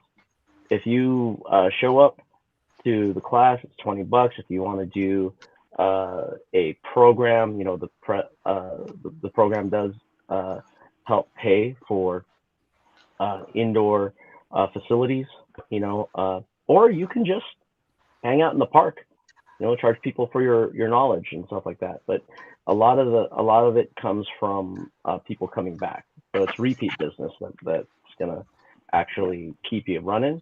Otherwise, you do what I assume everybody here does and just kind of, pays for their own insurance, pays for their own, equipment and stuff like that. And then when they upgrade it, that old equipment becomes the loaner equipment for the class. And that's basically very important that you hold yourself and your time, especially because you're passionate for the stuff. Charge what you feel you're worth, and maybe a little bit more, so that you can kind of see how your passion will bleed into your students. This is not, as far as I know, the only people that have made money on lightsabering is the people that make lightsabers, and even they are not really doing that great and up there. They are also passionate about what they do. They're not doing it to buy a grand mansion. I'm gonna say the only person or only people that have actually made money on lightsabers is gonna be Disney. Okay, Faisal. There's lots to think about, isn't it, really? I mean, how do you make money? If I knew the answer, I wouldn't be here, right? I'd be on my island somewhere. Right. Right. Work at a mint. Well, that's how you make money. First things first, it's a change of career if you want to do it. And it's something that people do laugh at and say it's a toy.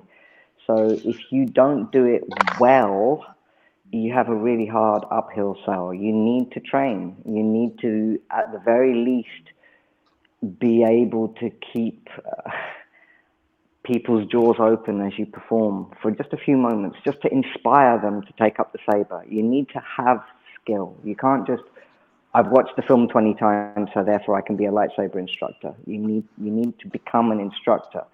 And the effort that you put in translates into the money that you charge. And, you do find that people who come to learn lightsaber are not generally people who are, picked first to be on the football team or whatever. They are the nerds who sat in the corner of the schoolroom reading comics by themselves.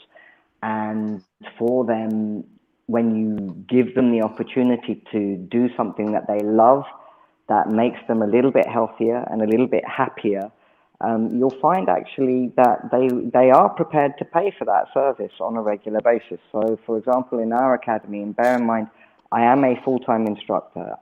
This is what I do full-time. This is how I feed my children. This is how I buy them birthday presents and stuff, right? So I did take a loss of earning when I shifted across, but now I'm earning more than I used to before. We have, 50, 60, 70 students at any one point in time, depending on the time of year and stuff.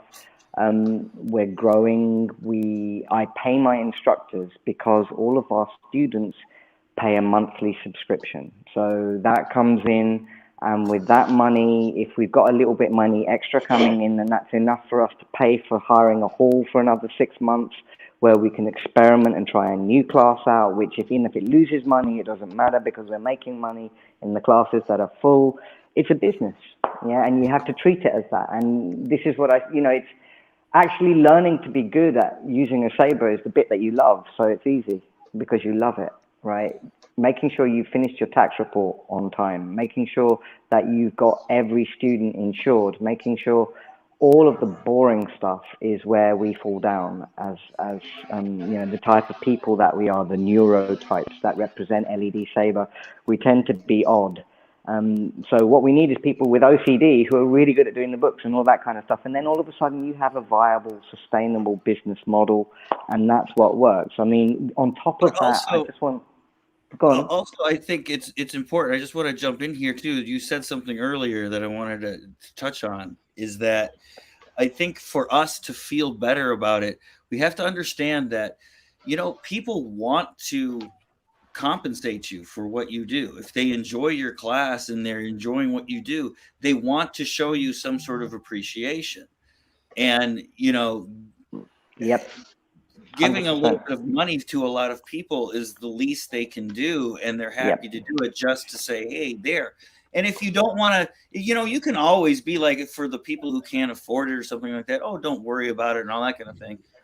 then it means something, because you actually are taking something, and giving it to them. Totally. I mean, like, one of the important things is that as the crew gets stronger and stronger, because you put the time in to raise their game, and they start to gel and become a coherent performance group as well. So because we do the display work as well as the sport, we get corp gigs. We get invitations from corporate clients to come along on May the 4th and do a performance. And you can charge enough for one of those events. If your team is well prepared, they've got good costumes, they look like they've fallen out of the films, and they perform that well, then, there's enough money in one of those gigs to keep you food on the table for a month or two. So you need to have a selection of ammunition depending on which target comes across your sites. And you need to have, again, training so that you can provide, a solid performance and a decent thing. So those corporate gigs, they make a big difference, actually. Whenever I think I'm running out, another one lands, and that keeps us going. So, we've got Comic-Cons coming up. And those Comic-Cons are going to see us straight through to January comfortably. They're going to subsidize the new classes that we're starting, and the sustainable ones make sure that every single instructor in the academy gets paid. How much training do they need before they do that? In our academy, because we teach children, and because there's, health and safety issues when you're, being hired by Google or Sony or something like that, you need to be fully insured, and that's normally about 2 or 3 years. Of, if you're part-time but you're training 2 or 3 times a week, that's about 2 years training. And then you're in a position where you're a professional. You're a professional who provides a valuable service. Charge people for it. You can easily make $20 to $40 an hour in private classes. That's what a personal trainer's going to make. And if you just go and get a basic anatomy qualification at a diploma level or something to supplement your lightsaber stuff, then it just adds to your credibility, and all of that makes you a more, able to earn better as a professional. So you have to think, spread your wings a bit, try and sort of bring as much into your lightsaber as possible, so that when you go out there and present yourself as a credible sort of professional, you've got a broad camp. Yeah, legit. Jedi is a friend of ours, and he's all over YouTube. He's superb. He really wants to make a go at of making this a career. He's a superb guy. I do want to get to the 2 leagues. So Kang and I have talked about money and Lightspeed, and Kang has been brilliant in bringing Lightspeed. For me, looking at it, it's gotten a lot of growth. Kang, how are you able? It looks like you're charging for certain things, and it looks like you're bringing more money into the organization. Yeah, we sell equipment, and our teams pay in a team due per year. That covers their insurance and as well as their competitions, and covers all their members. And then our individual competitors also pay in a yearly due if they want to have their records kept, and also have the privilege of ranking up and being able to attend higher level competitions. We're also about to debut an online stat system as well, so their memberships also give them access to that data as well. So we're really excited to be able to show that to people and show them what we've been working on. So we also have we're not using it that much right now, but we also have an online certification system that is not fully developed, but it's just enough to get somebody started on some basic stuff. We created that during the pandemic when we were all locked in, so we're just finding some ways to do something. So that's basically it. Really quickly, this is just from personal experience with my buddy Kang there, but I can tell you Kang is excellent at reaching out and working on sponsorship as well. Not all of your money has to come from your members. I know when he had his last competition, Kyber Cave sponsored by giving out sabers for the top winners of different events. So not everything has to come through making your people pay. Sometimes you can get local businesses or organizations that want to help you out as well. And if you don't mind, just want to respond to Legit Jedi for his very nice compliment. Thank you. Yeah, he really likes Lightspeed. Charlie, you're up next, and you've got an interesting organization because it's a lot of volunteers in your charters, but you also have financial needs in the main organization. How do the charters make money are they allowed to make money for themselves? They are. Or that Yeah, kind of yeah. thing? Sorry about that. Sorry, didn't mean to jump on you there, Tony. They are. No. Really, basically, the way that they've worked out, and I don't want to necessarily say like they're franchisees because they're not at all, right? But what they're able to do is they're able to generate revenue to help for their local operational cost, right? If they're going to have events, if they're going to have because there are things that come with it, right? Kang mentioned it, insurance, right? Insurance is a big thing. So that means that has to come with the events that they're going to do, things like that. So they're really to be able to be kind of self-funding to a certain extent. From a national organization, we have to take care of things. And that's the unfun part that everybody has talked about, where everybody does the unfortunate things and has to carry, some of the burdens and things like that, right?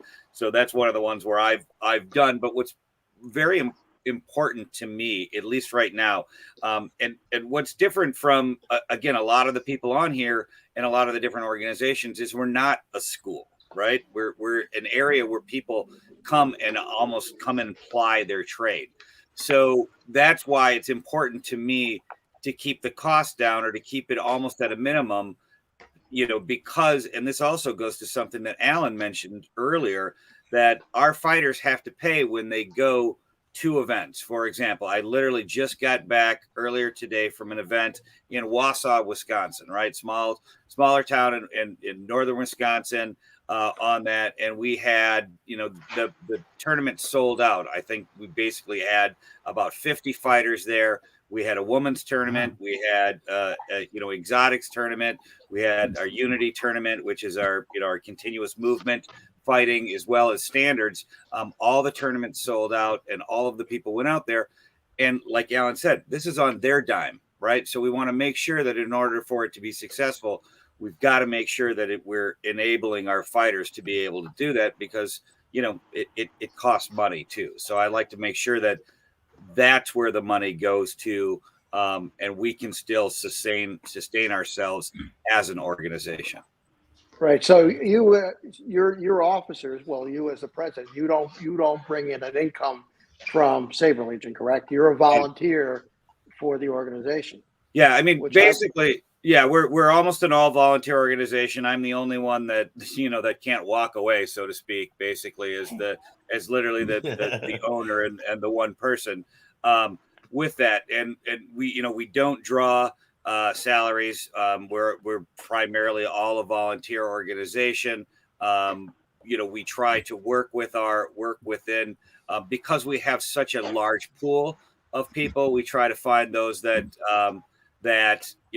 have particular areas, skill sets. We find our subject matter experts that can help us out along the way. But the key thing, and Fatch said it earlier, you got to make sure that the small stuff is done, right? We got to make sure that the taxes are being done. You got to make sure that those things are, because those are the things that makes keeps the organization around. Absolutely. Ark, how are we doing? Tony. Yeah, I was just gonna let you know we're coming up at the hour and a half mark. If you wanted to do a pitch for you? Can I make a pitch for you? Well, I was gonna say if you wanted to do a question round for each of them, and I wanted to leave with just really quickly for each person to go through and talk about what do they see in the next 5 years for their organization and for the state of sabering in general. But what's your pitch, buddy? So my pitch is Saber Rattle in not too distant future is going to have a similar panel to this one, but it'll be the ladies of lightsaber, and that's all I'm going to say. So I'll make it that pitch, right? So you should have mentioned it. So behind every one of these guys that you see here, there are women in their organizations that are superstars, and they're all going to be on Saber Rattle in a few weeks. I know, by the way, I don't work for Saber Rattle, so. I'm just going to be. It's just another one of those shows that I'm going to sit back and watch and enjoy. That is I may correct. When have we had put it this in panel my together, list to show it after. We'll talk about it.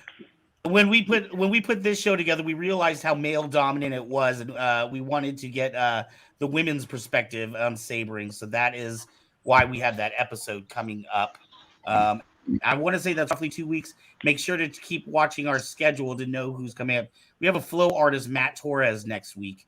But Tony, did you have one last question? And then again, I had the question for each No, of you: is where do you see yourself in? I am done. I'm fired. I'm going to retire. I'm old, and it's almost time for bed. All right, well, help me out with this last round of people then. Where do you see yourself in your organization and the stage of sabering in the next 5 years? And if we can keep this to about 2 minutes per person. So Go I'll ahead and go start first. the. I'm going to be 73 in 5 years. So with any luck, I'll still be here bugging you guys. I personally am stoked because, frankly, if you looked at this group, you can see that sabering is in good hands. And this is only a partial group because around the world, there are other ladies and gentlemen doing exactly what this group is doing in different countries. So I'm really positive in the state of sabering, and I think it's just going to be a growth sport. That's it. Wonderful. All right, pick the next person, Tony. Keep it going around. Let's go. All right, Faisal, you got 2 minutes. I don't need 2 minutes. I think 2 years from now, I will have found my spaceship and nuked the place from orbit. Yeah.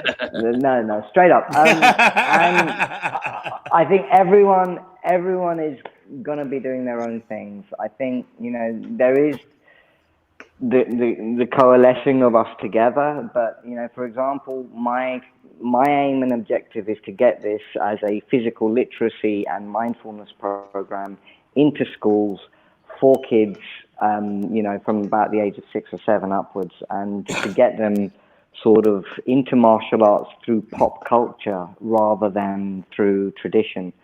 That's what I'm aiming at. It's looking good. I know that, recent ventures that we've made have been very positive. And we're looking for funding from universities and governments and schools to actually take this project into that place. But that is something that's very different from some of the other representatives here who are much more focused on the competitive formats, for example. We want to take the sports side, and we also want to introduce that to drama schools so that stage fighters have a competitive arena in which they can test their skills out. So there's a lot of, it's a lot of different opportunities emerging. And I think there's so many targets that the only way we're going to hit them all is if we all focus on our specialities and get out there and do it. And then, come back. And between all of us, we can show that we've done all of these things. And that's where I'd like to be in 5 years. I focus on the schools. I know, some people are focusing on that hardcore, the martial side of it specifically. Let's have a look. All right, Kang. Yeah, thank you. Appreciate you guys having me on here today. And I just hope that in 5 years we'll have a few more teams under our belt, and we'll have a good set of tournaments as we always do. I hope that we'll be just as business friendly as we have been, and hopefully that there'll be some schools that want to pick us up. And right now we have one team outside the U.S., so hopefully we'll have a few more. Yeah, hopefully we'll just keep on having fun, and maybe even we'll start having fun with the other organizations too, and someone will make the Saber Olympics so that I can go. All right, thank you. All right, Joey.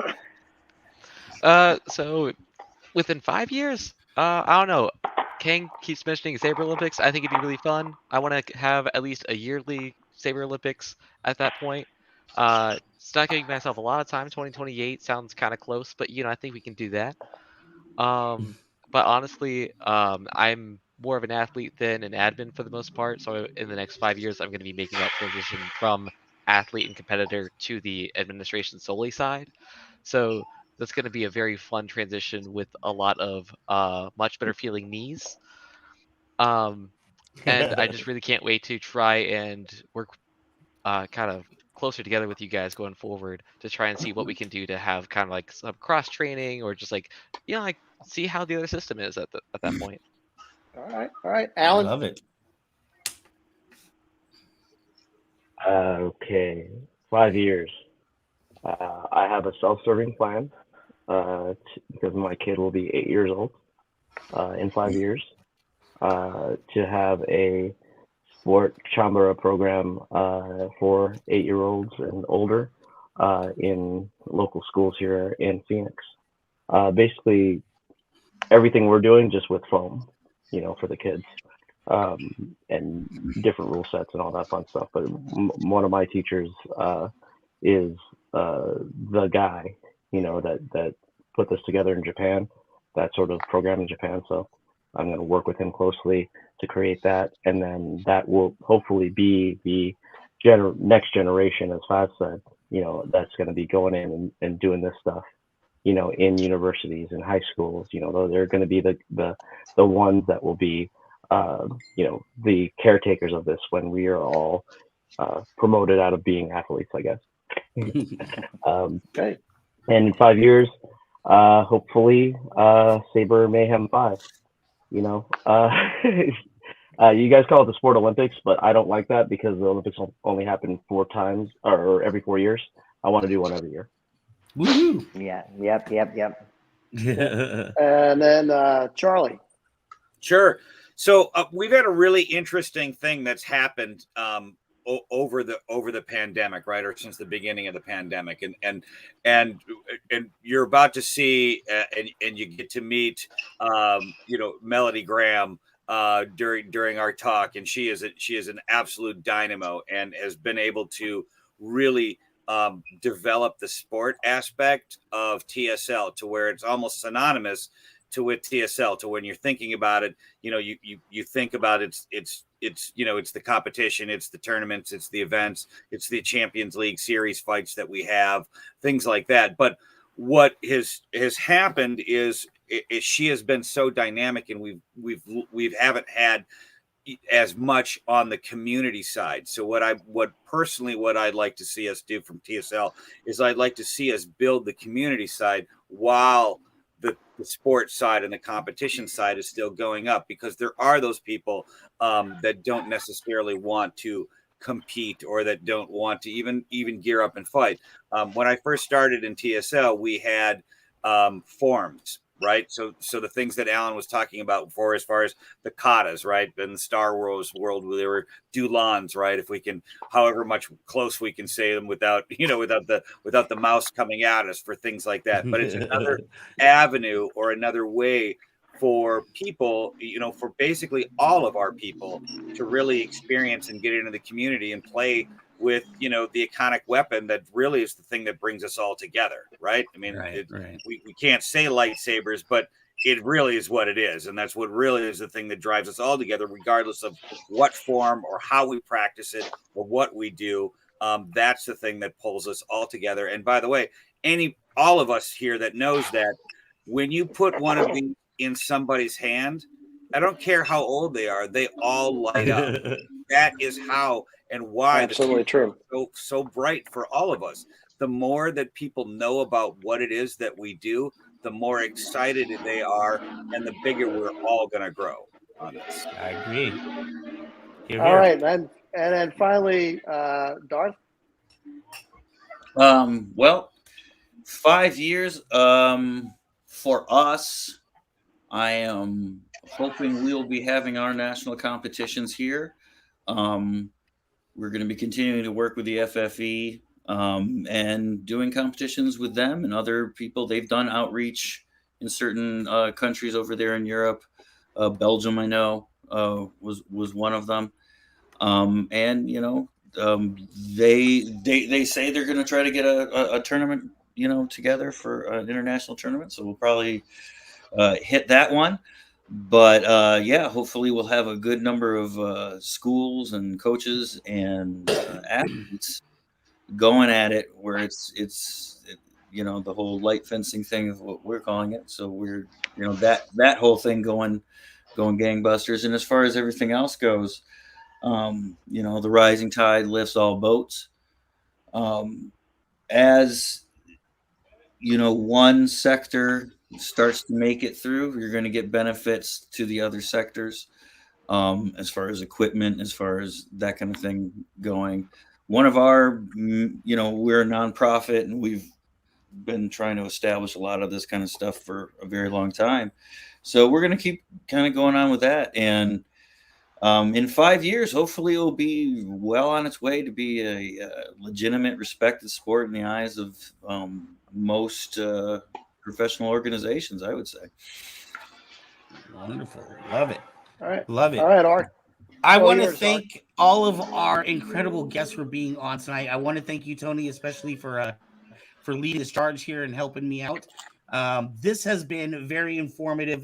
Legit Jedi said, thank you for this informative Saber Rattle. I think this helps a lot. I think it helps a lot to see that there's still unity, but there still is individuality as well amongst the Saber communities. And I'm excited to see how this all grows. Hopefully in another 5 years, Saber Rattle will get to do a special presentation of this where everybody knows what this is. So thank you guys for being on tonight. I want to remind, as Tony had said, on October 8th is our Ladies of the Lightsaber. So that's when we will have different women from different organizations coming on here and talking about their experience. So make sure to check that out. Also, I want to remind you, and this is for the guests too, please make sure to like this episode so we can get out there in the algorithm. That's going to help elevate the whole sport in general if people just are aware of it. So please like and subscribe. And we're only 82 people away from giving away that NeoPixel lightsaber. So help us make it there. Gentlemen, thank you so much. I cannot thank you enough. Big Al, especially for staying up to like 4:30 in the morning. You guys have all been very informative and incredible. This has been a fantastic show. Like I said, probably the most important show we've done.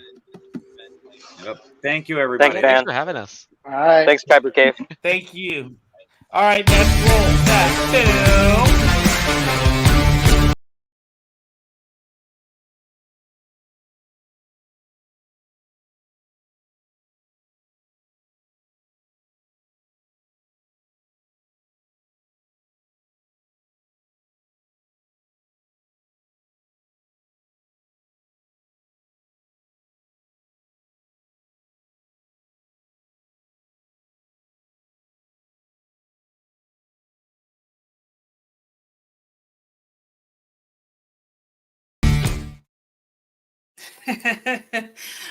Hello, hi, sweet tooth. Thank you. He said, "May the force be with you." Very much appreciate it. That was great. I really enjoyed like every. Van looks very confused. I bet he had another. Can't hear you. All right, so guys, it looks like Van's having more technical difficulties and he'll be back soon. But I really, really enjoyed that. Thank you so much for everyone for coming on. Thank you, Tony, for co-hosting that with him. So short notice. So it's like working with Van sometimes. Guys, I really enjoyed, gentlemen, I enjoyed each one of the things you guys had to say and all of your information. Joining this channel I was kind of new to the whole Saber community, and I still feel like I'm pretty new to it, but hearing each one of you explain like what you do in your organizations and how a lot of these things work and coming together and uniting. Yes, I can hear you now. And uniting was I really enjoyed it. Even from someone who's just still, in a sense, so new. I do have a saber though, so I'm not like a complete noob. So thank you so much. He said, "Make it 81." Ooh, so Joey here, who was a guest on our show, has now subbed. Thank you very much, appreciate it. Both of my sons are subbed now too, which is a lot of fun. All right, thank you so much, man. Did you want to have any last words to say? Oh no, I just want to thank all of the great masters that we've had on tonight. All of those people, we've had all of them except for I think Joey on as guest before, and all of them work extremely hard. They don't have a lot of time to give, so the fact that we can get them all tonight to speak to us for an hour and a half was was an amazing feat. And thank you, Mezzo, for helping put all of that together behind the stage, because it was a lot of work to put tonight's episode together. I'm like the As stage will October manager 8th for a be. theater show that just happens to get on stage sometimes. All right. Well, thank you guys so much. I really appreciate it. Moving on with our show, guys, you have Kevin Hogan, who is our producer for Kevin's Comic-Con Adventures. Every week, he goes to conventions in the area. You just would never realize an area he's able to go to that has so many conventions so often. But he hits them and he tells you a little bit about them, and he also tells you about upcoming ones that you can find out more info. So please enjoy. Hello, this is Kevin Hogan from Northern California with an episode of California Comic-Con Adventures. On the weekend of September 7th through the 10th, 2023, our friends over at Ohana Comic-Con had two fun events that same weekend. They were part of the Gold County Fair going on at the Auburn Fairgrounds, and they were also over in Fresno in Central California. Ohana Comic-Con, as you know, travels up and down the state of California. Every weekend they host an event in a different city there, so whenever they come to a town near you, definitely recommend checking them out there. They usually have very economically priced events there, usually less than $10 admission, and you get $1 off if you bring in the Facebook flyer with you there they have online there, and kids 10 and under are free there. And their events are usually located at places with free parking like Veterans Halls, Mooks, and Elks Lodges there, so that's really helpful there. And you get to meet a local artist there at their vendor halls there, showing off their arts and crafts there and their fun sports memorabilia stuff there. Occasionally they have a local celebrity visiting there, so that can be always fun and surprising to see when they come to visit there. And if you stick around to the afternoon, they usually have their fun cosplay contest in the afternoon around 2:30, so that's always fun to hang out with local friends there and see their fun cosplay costumes they made there. So whenever Ohana Comic-Con comes to a town near you, definitely recommend checking them out. Also on that same weekend of September the 9th, 2023, was the Madera District Fair presented by Valley Children's Healthcare and Cosplay World.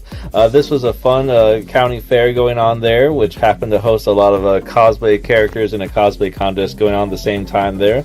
So it was fun getting to see all the giant Transformer robots walking around there, like Bumblebee, Optimus Prime, and of course the villainous Megatron there. Of course, we got to see many other fun characters, of course, there as well there.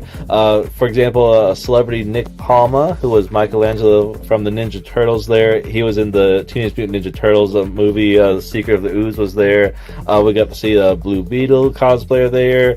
The really tall Groot from Guardians of the Galaxy. Got to see many others. For example, the Green Ranger, the Ghostbusters, lots of others walking around there. So definitely want to also keep an eye on county fairs, because they're also very fun festive events that do also occasionally like to host characters walking around there for cosplay type events.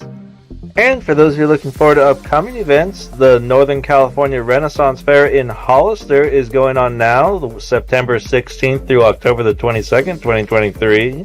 And for those of you up in Folsom area, there's another Renaissance Fair. That's going to be the weekend of September 23rd through the 24th, so definitely want to get your tickets for that.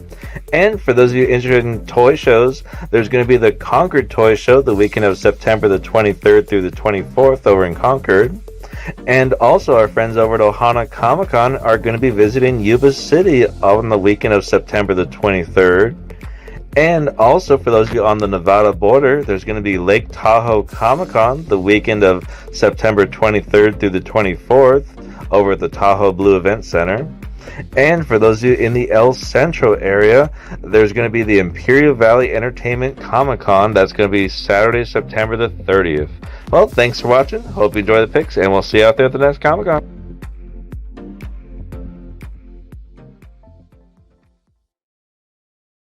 Thank you, Kevin, for your Comic-Con adventures. Let's see if we can get Van unmuted again. Check out Kyber Cave. There. We will be at the September 23rd and 24th Concord toy show. So come hang out with us there. Yes, great to hear that. Well, guys, this is towards the end of our show, and I just want to say thank you again to all of our guests coming on, and for Van and Tony taking them on and asking your wonderful questions and hearing the absolute amazing answers. If you want to hear more about our guests, there are links to each of their organizations in the description below next to their name, if you'd like to check that out, as well as our new news that we talked about previously. Van, anything you want to say? And thank you to everyone in the audience who hung out with us the entire time. I know this show is a lot longer than usual. We just had so many incredible guests.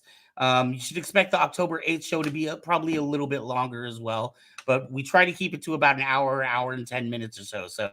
So thank you for everybody that stuck in there. Do not forget to like and subscribe. The like helps us in so many ways you will never understand. And we're 81 people away from giving away that NeoPixel. So please tell all your friends to subscribe. If you have multiple YouTube channels, subscribe on all of them. Yes, thank you so much, guys. If you want to check out our other shows, we have all those listed in the description below. Below are this show's information. We have content 7 days a week, and we love to bring it to you. Yes, thank you so much, and you guys have a great week, and we will see you later. Now, the talk of the town. Peace out, y'all.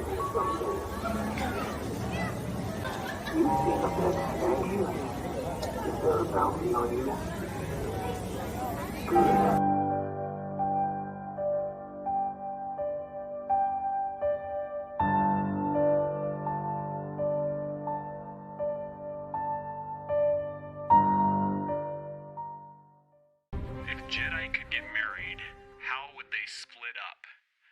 By using the Force. How do you wish a Jedi good luck in the South? May the Force be with y'all. Why can't you email a photo to a Jedi? Because attachments are forbidden. What do you call a Jedi without an eye? Jed. Why did the angry Jedi cross the road? To get to the dark side.